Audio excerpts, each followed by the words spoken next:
Assalamualaikum warahmatullahi wabarakatuh. Pada kesempatan kali ini kita akan belajar tentang fungsi pembangkit biasa.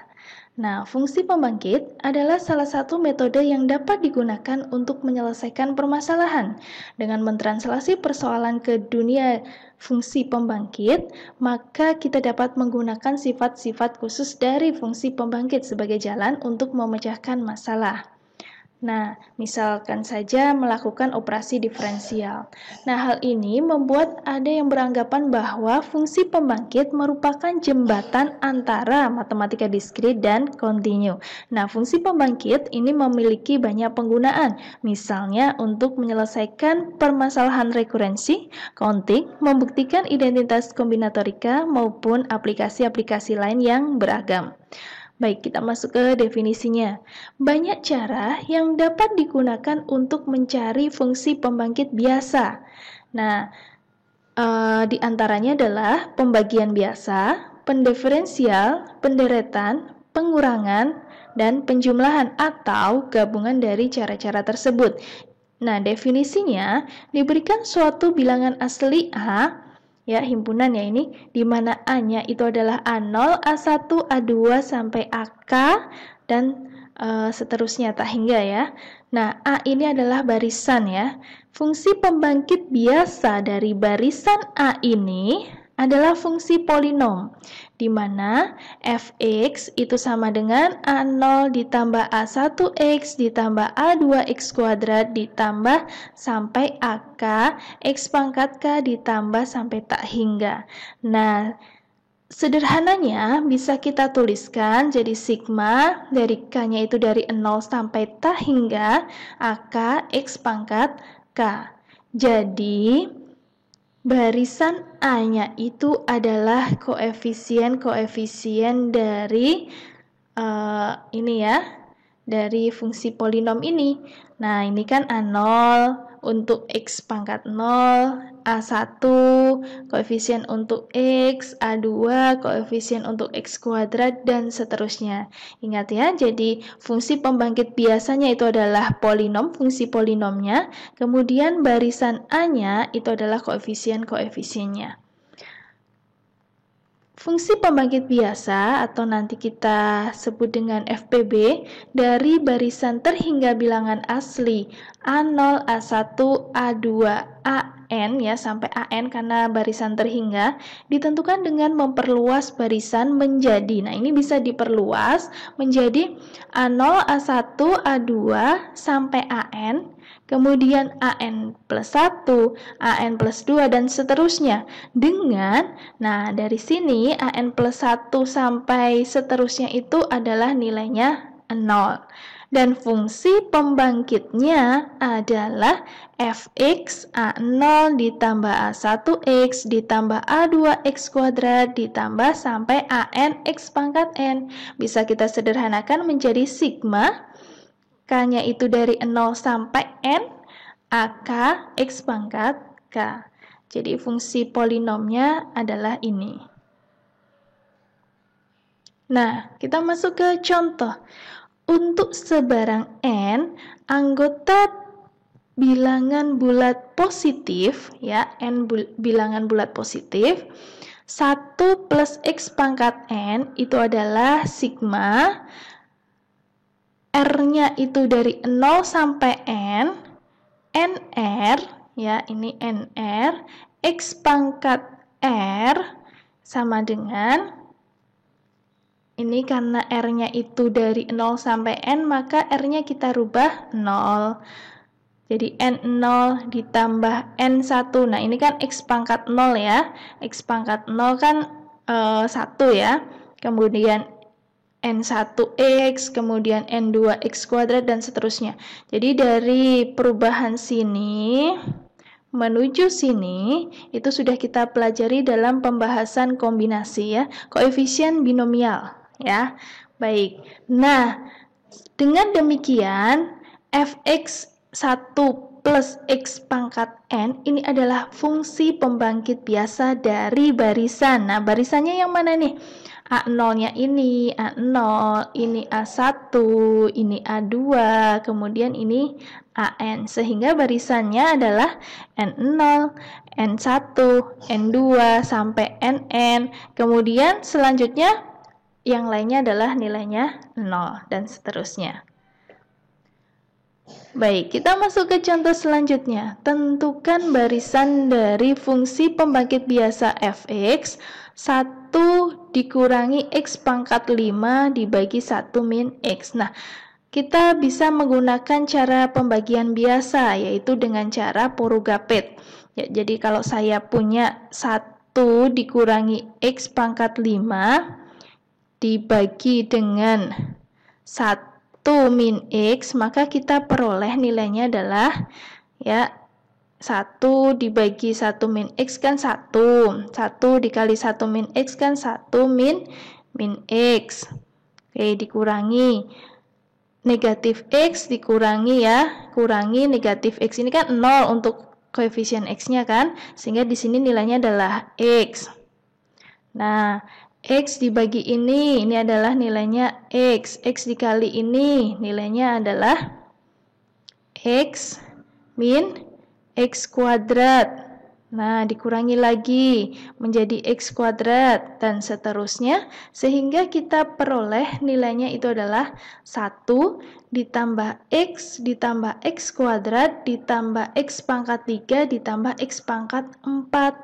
Nah, sehingga barisan dari fungsi pembangkit biasa fx nih ya, 1 dikurangi x pangkat 5 per 1 min x itu adalah nih koefisien-koefisiennya 1. Koefisien untuk x itu adalah 1, 1, 1, kemudian sisanya adalah 0. Baik, kita masuk ke contoh selanjutnya. Tentukan barisan dari fungsi pembangkit biasa 1 dikurangi x kuadrat. Nah, tadi kita sudah memiliki hubungan dari hubungan pembagian 1 dibagi dengan 1 min x, kan kita peroleh nilainya ini. 1 ditambah x plus x kuadrat plus dan seterusnya. Nah, ini kita peroleh dari mana? Kita bisa melakukan pembagian secara sederhana. 1 dibagi dengan 1 min x ya. Sehingga 1 dibagi 1 min x kan 1. Ini kemudian nilainya adalah 1 kali 1 min x, 1 min x. Kemudian di sini dikurangi, di sini x, di sini x. Kemudian di sini x dikali 1 min x kan x min x kuadrat dikurangi, jadi nilainya adalah x kuadrat. X kuadrat dibagi dengan ini adalah x kuadrat dan seterusnya. Nah, sehingga kita bisa mendiferensialkan dua ruas ini, ruas kanan dan ruas kiri. 1 min 1 per x diferensialnya ya itu sama dengan diferensial dari ini. Sehingga kita peroleh turunan dari 1 per 1 min x itu adalah 1 per 1 min x kuadrat. Kemudian turunan dari ini hasil pembagian ini itu adalah 1 dibagi dengan diturunkan kan 0 ya. X diturunkan menjadi 1, 2x, kemudian di sini kan x pangkat 3 berarti 3x kuadrat dan seterusnya. Sehingga barisan dari fungsi pembangkit biasa 1 per x kuadrat itu adalah 1, 2, 3, 4, dan seterusnya. Baik, kita masuk ke contoh untuk pembahasan deret Maclaurin. Nah, kita tahu bahwa deret Maclaurin itu adalah fx-nya f0 ditambah f aksen 0 per 1 faktorial x ditambah turunan kedua ya dari fx dengan x-nya 0 per 2 faktorial x kuadrat dan seterusnya. Nah, jika fx-nya itu adalah 1 ditambah X pangkat min X, maka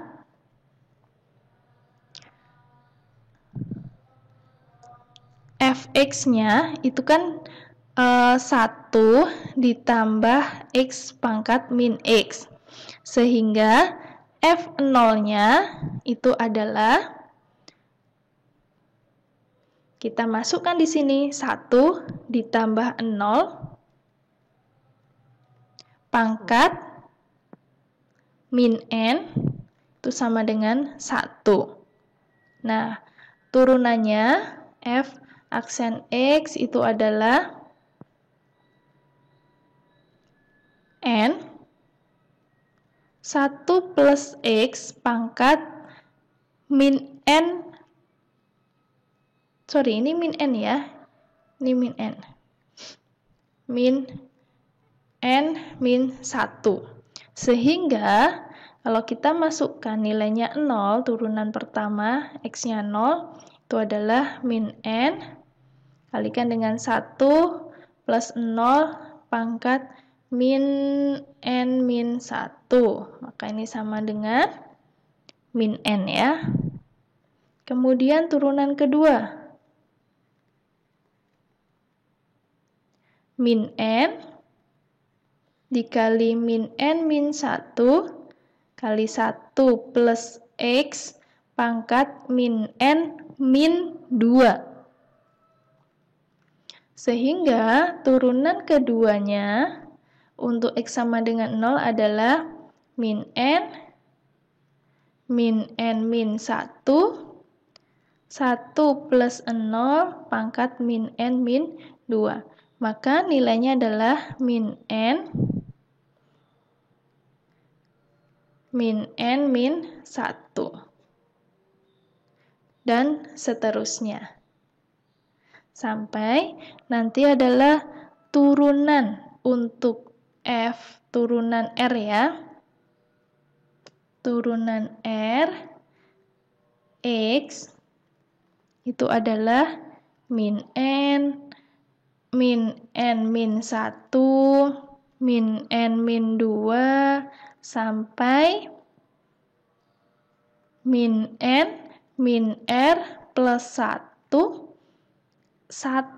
plus X pangkat min n min R. Sehingga kalau kita masukkan untuk R ya, ini 0 sama dengan min n min 1, min n min 2 sampai, ini dikali ya, dikali sampai min n min R plus 1. Nah, sehingga kalau kita punya fx 1 plus X pangkat min n itu adalah 1. Nah, ini ya, maksudnya f0-nya itu 1 ditambah turunan pertama ya, ketika X-nya 0 itu adalah min n per 1 faktorial X ditambah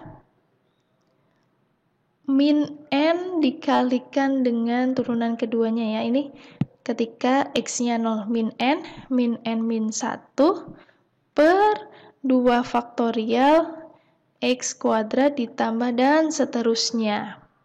Nah, ini bisa kita tuliskan menjadi sigma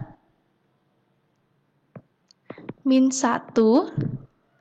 Ini sigmanya adalah R, dari R sama dengan 0 sampai N ya. Oh, sampai tak hingga ya ini ya, maaf, ini sampai tak hingga. Min 1 pangkat R, kemudian N plus R min 1, ini R, X pangkat R. Nah, seperti ini. Sehingga ini kalau kita buat min n 0 ditambah min N 1 X ditambah min N 2 X kuadrat ditambah dan seterusnya sampai min N R X pangkat R dan seterusnya. Nah, ini kalau kita sederhanakan menjadi sigma min. Ini adalah sigma min NR kombinasi ya, X pangkat R, di mana R-nya itu dari 0 sampai tak hingga. Nah, sehingga kita bisa menentukan barisan dari fungsi pembangkit biasa fx 1 plus x pangkat min n itu adalah n min n 0, min n 1, min n 2, dan seterusnya. Jadi kalau kita buat barisannya, barisannya itu adalah min n 0, min n 1, min n 2, dan seterusnya. Nah, ini penerapan FPB ya. Seorang ibu mempunyai 2 jeruk akan dibagikan kepada anak-anaknya. Katakanlah Ani dan Budi. Ada 2 jeruk ya. Dibagikan kepada anak-anaknya. Ada Ani dan Budi. Ada berapa cara yang bisa dilakukan ibu dalam membagikan jeruk kepada anak-anaknya? Nah, ini ada beberapa cara yang bisa kita gunakan. Kita masuk ke cara yang pertama, yaitu cara yang paling mudah. Cara pertama yaitu dengan bantuan daftar setiap kejadian jumlah jeruk yang diterima masing-masing anak. Nah, ini dapat dirinci, sehingga seluruh kejadian dalam membagi jeruk ini dapat dihitung. Baik, cara yang pertama, ini Ani, Budi. Ya, dengan cara mendaftarkan saja. Maka bisa saja kemungkinan pertama Ani dapat 2, Budi tidak dapat. Kemudian Ani 1, Budi 1. Kemudian Ani tidak dapat, Budinya adalah 2. Nah, sehingga banyaknya cara membaginya adalah ini ada berapa? Ada 3 cara. Ini cara yang paling sederhana.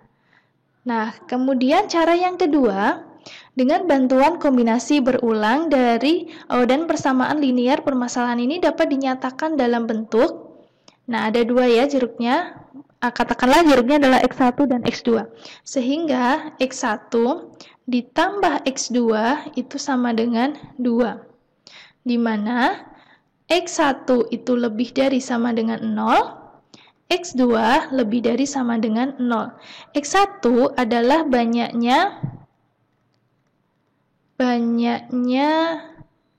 jeruk yang diterima Ani, sedangkan X2 itu adalah banyaknya jeruk yang diterima Budi. Nah, keadaan ini sesuai dengan kombinasi berulang 2 unsur dari 2 unsur. Sehingga banyaknya seluruh keadaan adalah 2 ditambah 2 dikurangi 1. Ya, ini kan kombinasi berulang 2 unsur dari 2 unsur, ya. Sehingga 2 plus 2 dikurangi 1, di sini 2. Ini sama dengan 3, 2 sama dengan 3 faktorial dibagi dengan 2 faktorial, 1 faktorial sama dengan 3. Ini kita menggunakan cara yang kedua. Baik, kita ke cara yang ketiga. Keadaan jumlah jeruk yang diterima oleh Ani maupun Budi itu 0 jeruk, 1 jeruk, atau 2 jeruk. Jika keadaan jumlah jeruk yang diterima Ani dinyatakan dalam bentuk polinomial, maka diperoleh polinomial X pangkat 0 ditambah X pangkat 1 ditambah X kuadrat Ya, karena 0, 1, 2 ya. Atau 1 ditambah X ditambah X kuadrat. Nah, jika keadaan jumlah jeruk yang diterima Budi itu dapat dinyatakan dalam bentuk polinomial juga, maka kita bisa menyatakan bentuk polinomial yang sama. Karena ini ya, kemungkinan untuk Ani dan kemungkinan untuk Budi itu kan sama. Kalau punya Budi, kita juga bisa menyatakan dalam bentuk polinomial 1 ditambah X ditambah X kuadrat. Nah, karena perkalian polinomial menghasilkan suku-suku dari X yang pangkatnya itu dijumlahkan, maka gabungan dari keadaan-keadaan jumlah jeruk yang diterima oleh Ani dan Budi, ini adalah, jadi Fx itu adalah 1 ditambah X ditambah X kuadrat dikalikan dengan 1 ditambah X ditambah X kuadrat. Nah, sehingga karena jumlah jeruk seluruhnya hanya 2, maka gabungan keadaan-keadaan jumlah jeruk yang diterima oleh Ani dan Budi tidak dapat dinyatakan dalam bentuk X pangkat 3 maupun X pangkat 4, tetapi suku X pangkat 2. Nah, sehingga kita lihat di sini, ini kalau kita jabarkan, kan ini menjadi 1 ditambah X ditambah X kuadrat ditambah X ditambah X pangkat 2 ditambah X pangkat 3 ditambah X kuadrat ditambah X pangkat 3 ditambah X pangkat 4. Ini menjadi 1 ditambah 2X ditambah 3X kuadrat ditambah 2 X pangkat 3 ditambah X pangkat 4. Nah, koefisien X kuadrat, karena jumlah jeruknya kan hanya 2. Koefisien X kuadrat, perhatikan yang ini ya, 3. Sehingga banyaknya seluruh cara membagi jeruk itu adalah 3 cara. Karena yang diminta itu adalah yang koefisien X kuadrat. Baik, sekian pembahasan terkait dengan fungsi pembangkit biasa. Sekian dari saya. Assalamualaikum warahmatullahi wabarakatuh.